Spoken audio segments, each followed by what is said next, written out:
Rachel, I will protect you for the rest of my life." Hearing those words declared with a bashful yet firm tone, I involuntarily stopped in my tracks. Because, after all, that voice belonged to my husband. When I slowly turned around, not believing what I just heard, there they were, my husband and my best friend, arms crossed and smiling happily at each other. Unable to comprehend the situation, I stood there dumbfounded as a joyful atmosphere filled the air around me. Regaining my senses, I managed to smile and made my way through the crowd to step forward. Then, ignoring the surprised looks from both my husband and friend, I walked up to the stage. They looked at me, unable to say anything, holding each other tightly as if to protect one another. I smiled at them and looked around the noisy venue, silencing the crowd. Then, I took the microphone from my husband, took a deep breath, and properly introduced myself. I am the wife who wasn't protected. My name is Lindsay, a 26-year-old housewife. My family runs a high-end steak restaurant, and I've been helping out there even after getting married. I have a friend who I've been close with since high school. Her name is Rachel. She's someone I can call my best friend. Rachel is flashy but has a bright personality and is kind to everyone, always considerate. Of course, that was the same towards me. When we first became classmates in high school, seeing me nervous, she slowly started to talk to me. Gradually, we began to talk more, and now we are best friends who can share anything with each other. Rachel and I graduated from high school and went to the same university, continuing to be good friends. Joining the same student club, we had fun times when we met Tom. Tom was a senior and the leader of the student club. Kind, sincere, and reliable. I was attracted to him. Rachel noticed my feelings quickly, and I consulted with her about many things. As Tom was graduating, Rachel suggested I confess to him. I wasn't planning to go that far, but pushed by Rachel's strong encouragement, I confessed, expecting to be turned down. But it was a success. Tom and I started dating, and after I graduated from university, we got married. However, we decided not to have a wedding ceremony, just greeting each other's parents and obtaining a marriage license. Thus, Tom and I became husband and wife, and we started our life together in a new apartment. My parents suggested we live in a house, but Tom declared he would build one in the future, which satisfied them. The beginning of our married life seemed smooth. Tom worked hard and saved for our future, always kind to me. One day, I made a suggestion to Tom. It was the day when he came home early from work, which was rare. We were sitting on the living room sofa, enjoying our time together. Seeing an opportunity as our conversation paused, I told Tom I wanted children. "Well, yeah, that's right. I'll work even harder then, considering that." Tom's response was somewhat unexpected, but raising a child costs money. Honestly, my parents could help financially, but Tom seemed not to want to rely on them. When we moved to our new home, I had asked Tom why he refused my parents' offer to help. He wanted to manage our life on our own. I was deeply impressed by Tom.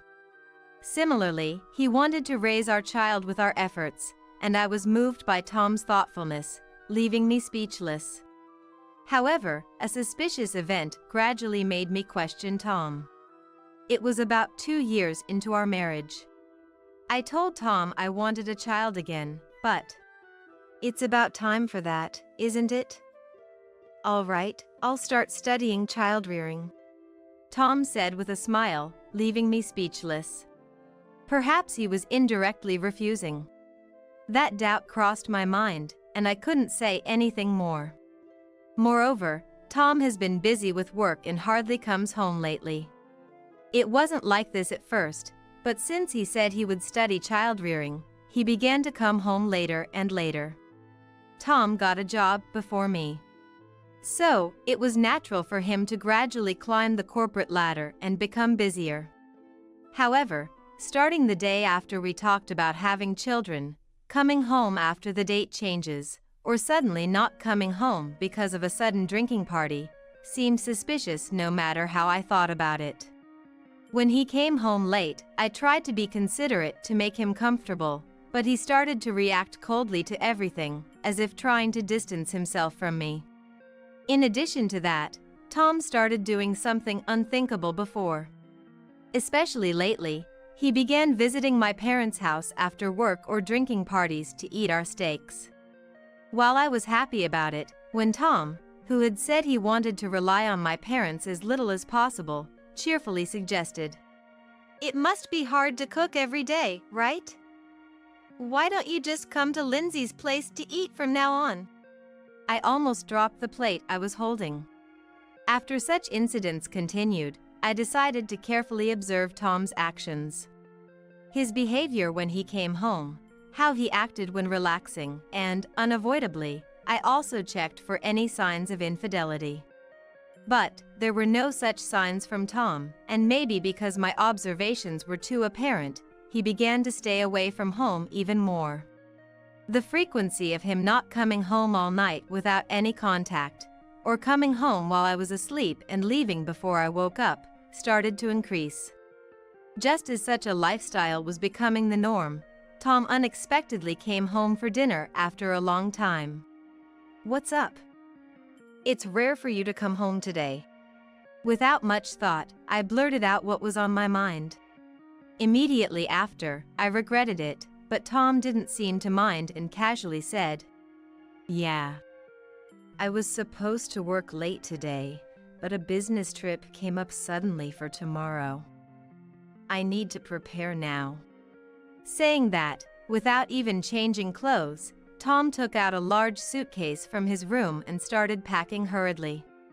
Occasionally, he would ask me where this or that was, prompting me to help with the packing in a rush. Once the packing was done, Tom suddenly claimed he was hungry. So, I had no choice but to serve some food I had prepared for myself. "Lindsay's cooking, it's been a while. Food made by someone else really is the best, isn't it?" After finishing his meal neatly, Tom went straight to take a bath and then to bed. I sighed deeply while cleaning up. The next day, Tom left for his business trip before I woke up. I wonder when he will return.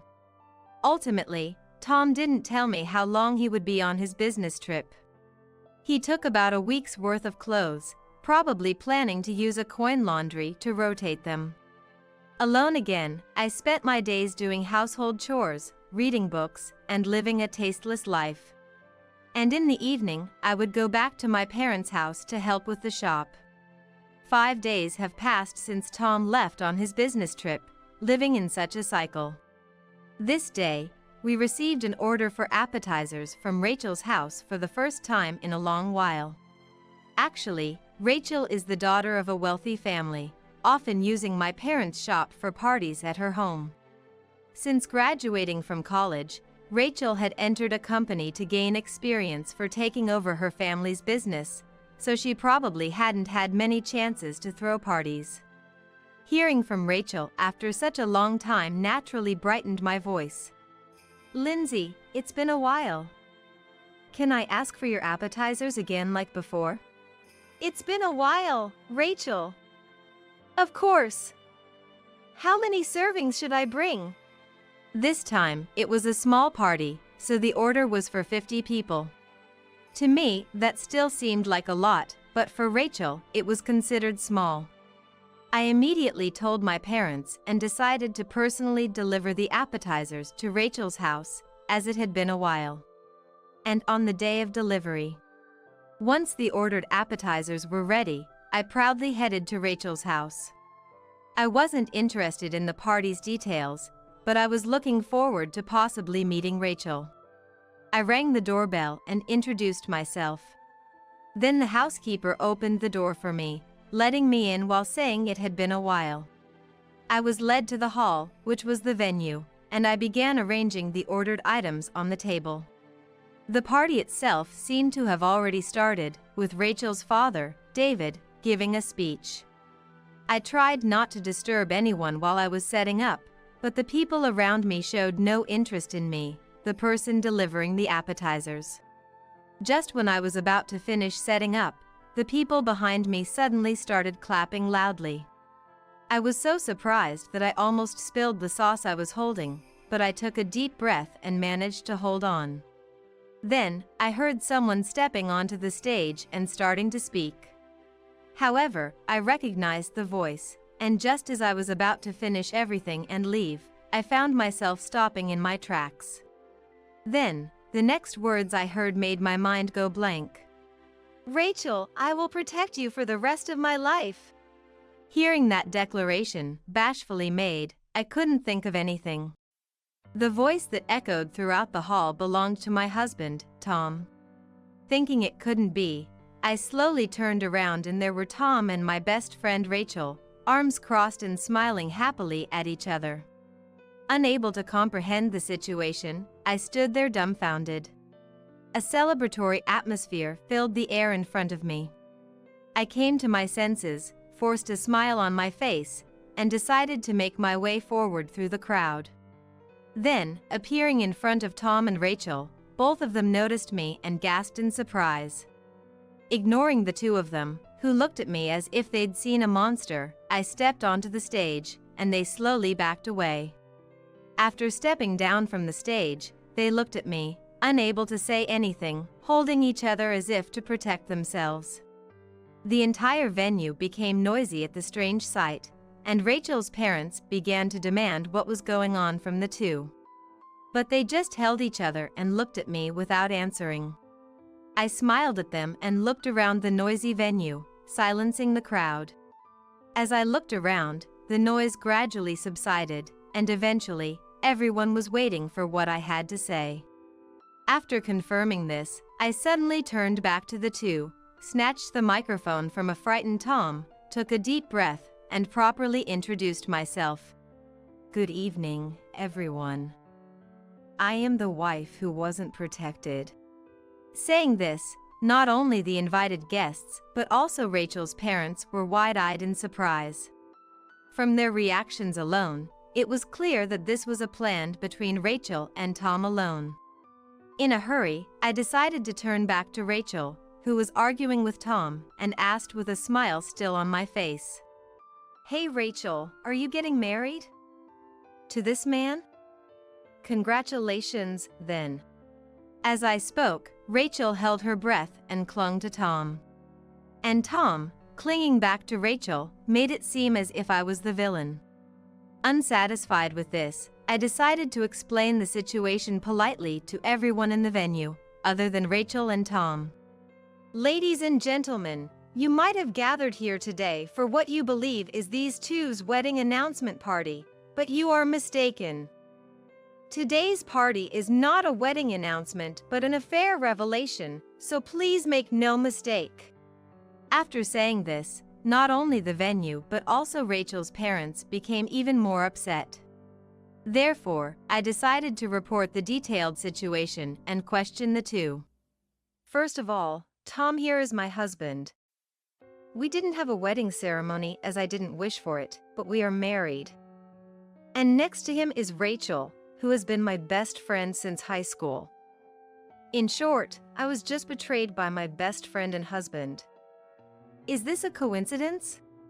I said, turning to face Rachel and Tom. However, no response came from the two, and I shrugged my shoulders. Then, Rachel's mother, Sophia, mentioned that she had not heard about me being married. That comment made me realize what Rachel had intended. Rachel had been aiming for Tom since we got married, or perhaps even before that. Glancing at Rachel, she was biting her lip and glaring at me. And when our eyes met, she let go of Tom and lunged at me. "Stop lying! I haven't betrayed you!" Hearing Rachel start with something so unconvincing at this point, I sighed and continued the conversation. "Did you all hear that? Rachel says she hasn't betrayed me, but what does that mean exactly? Rachel, who wholeheartedly supported me dating Tom and was the happiest about our marriage announcement, Who is she really? Stop it already! What's with that way of speaking? It's so irritating. Someone, get her out of here! Rachel shrieked, and David silenced her with a loud voice.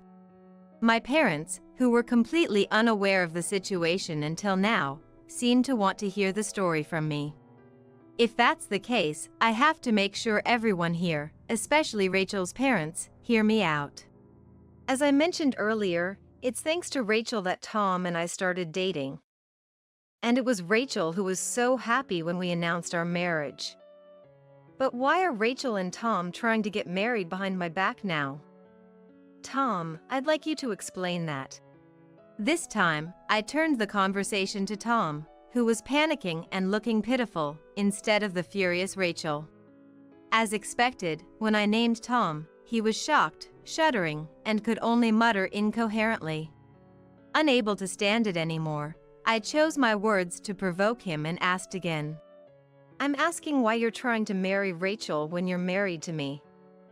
Was what you said earlier about protecting Rachel for life a lie? Or was our marriage itself a lie? I haven't lied about anything. Tom raised his voice as if to say he was being sincere, responding to my accusatory tone. Either way, his words were insincere, but at that moment, I didn't care. Really? Then isn't this situation strange? You're married to me, but you'll protect Rachel for life? Sorry, but this country doesn't allow polygamy or bigamy. Tom then began to speak with a face like he was about to cry. No, it's not like that. I wanted to marry Rachel at first. But Rachel is popular, right? I thought she wouldn't even look at someone like me. But because you were always with her, I thought maybe if I got close to you, I could eventually become friends with Rachel too. Hearing this, I was about to lose my temper but decided to keep calm and let everyone hear everything. So, you approached me to get Rachel, and that was your intention from the start. That's why you've been avoiding the topic of children. That's right! Because if we had a child, I couldn't break up with you if I wanted to marry Rachel. I wanted him to deny it, but Tom honestly answered.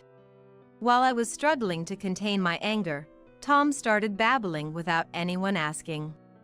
As if confessing everything would make me forgive him. Also, your family owns a high-end steak restaurant, and Lindsay's parents are nice people, so they treat me to a lot of meals. I thought being able to eat as much high-quality steak as I want whenever I wanted wasn't bad. I was about to hit him, but just as I was about to step down from the stage, Rachel, who had been silent until then, started laughing loudly. Ahahaha. Well, isn't that great for you, having such a talent? I didn't even want to order appetizers from you, but Tom insisted, so I did. Be grateful. And you know, I never thought of you as a friend from the start. You were just the perfect foil for me, and I've been using you all along. Rachel finally showed her true colors. Either she gave up hiding it or felt confident after hearing Tom's assessment of me. Either way, she started revealing various things like Tom did. It was a long plan. I met Tom in college and wanted to make him my partner, but Tom himself lacked the courage. I thought if I could use you to take him away, Tom would realize his charm, and I could discard you when you were no longer needed. Rachel's outrageous statements caused the hall to become noisy again. Rachel's parents covered their mouths, looking at their daughter as if they couldn't believe what they were seeing. Amidst this, Rachel clung to Tom and glared at me. Then David stepped forward and bowed to me. He also bowed to the guests and said in a clear voice, "We deeply apologize for the disgraceful behavior displayed by our daughter at this event. We are sincerely sorry for any discomfort this may have caused you." Then, turning back to me, he bowed again and apologized. "Lindsay, I am truly sorry. I never imagined my daughter would turn out to be such a person. We've been close since we were young. And to repay you like this? I don't even know what to say. I won't ask for your forgiveness, but could we possibly settle this matter amicably? While I understand that a parent will defend their child no matter what they do, this is too much. If she shows no signs of remorse, I intend to make this public. At this exchange, Rachel's face turned pale. A bit away, Sophia was crying, and seeing that, Rachel seemed to lose even more color. Tom, in his misguided attempt to console her, was doing all the wrong things. Trying to make her laugh or making gestures as if to hit me. Watching this, I wondered what I ever saw in Tom. Rachel, annoyed by Tom's gestures, tried to distance herself, but Tom seemed not to understand. Watching their interaction, I lost interest and decided to put an end to it. Well, now that your affair has been uncovered, I'll be seeking damages from Rachel and also from Tom, along with a demand for divorce. What? Just because you weren't attractive enough, don't blame me for it. Rachel retorted with a look of utter disgust, and her parents were frantic. They remembered when I said I'd go public if Rachel showed no remorse. Tom, too indecisive and unclear, muttered something about not being able to pay, but that was not my concern. Irritated by their continued complaints, I firmly held the microphone and said, "Well then, I'll have to make it public. It might be good for you to experience what happens when you don't show proper remorse." As I was about to leave the stage, Rachel's parents desperately pleaded, "Lindsay, we'll take care of the damages. Just please don't go public. Please, we're begging you." "I'm begging you, Lindsay. Please, not in public." Seeing them so desperately defending Rachel made it seem like they only cared about their own interests. I frowned and looked at Rachel, but seeing her parents, she showed no sign of remorse. Fed up with the situation, I decided to deliver the final blow. "I don't know how long you plan to act so nonchalantly, but your cheating will be revealed soon enough." At my words, Rachel's eyes widened. As everyone was shocked and confusion began, I stepped down from the stage and made it clear through the microphone. "Everyone knows about your flings. You've been seen with multiple partners, choosing whoever is convenient at the time. How many people do you think have witnessed this? The latest info is from yesterday. You were seen entering a hotel with a man. Just so you know." Immediately, David yelled out. Sophia began to cry loudly, and Tom was just flustered, not understanding the situation. The guests started to murmur, and eyewitness testimonies began to emerge. Taking advantage of the chaos, I dropped the microphone and left the scene. Feeling good, I returned home to find my parents closing up the shop early. When I asked why, they mentioned it was just to prepare the order for Rachel's house. Seeing the opportunity, I helped my parents close up and then told them about what had happened. They were outraged, but I desperately stopped them from getting involved to avoid unnecessary rumors attaching to their business. They reluctantly agreed, and we discussed the future. Divorce was a certainty, and we would deal with Rachel's family through lawyers. Tom, unsure of what to do in this situation, initially didn't want a divorce, but when faced with the final option of explaining to the parents-in-law, he quickly agreed to it. Even though society may view divorce negatively, he seemed to not understand at all why things turned out this way, which only made me angrier. However, the parents-in-law were reasonable, offering apologies over the phone and in person. They also promised to ensure Tom paid the damages from his earnings, which was satisfactory to me. The problem, however, was in Rachel's side. Despite the discussions through lawyers, she unexpectedly showed up without prior notice, wanting to talk. Since the shop was operating normally, we couldn't dismiss her and let her into our home. Talking with my mother, Rachel's parents didn't say much, instead desperately trying to hand over a paper bag. When asked what was inside, they only said it was their feelings, being vague. Frustrated, I asked again and they revealed it was for the damages. Rachel, not showing up herself but trying to hand over money, angered both my mother and I. When asked whether they preferred being reported to the police for disturbing the business or leaving immediately without leaving anything behind, Rachel's parents quickly left. Despite these events, I successfully divorced. Since then, Rachel and her family haven't bothered me, and my shop has continued to thrive as usual. Yet, having grown up in a place where such troubles occurred, I couldn't find peace of mind. With my parents' advice and having a substantial amount of money at hand, I decided to take a bold step and move far away from my hometown. In this new place I chose, I thought of realizing something I had always dreamed of, albeit vaguely. I have always loved cooking, especially baking. I couldn't forget the joy of bringing my creations to school and seeing my classmates enjoy them, and I've always wanted to open a cafe someday. Fortunately, with the funds available, I am planning to open a cafe while relaxing in my new condominium. Despite the tough times I've faced, thinking about the future now fills me with excitement.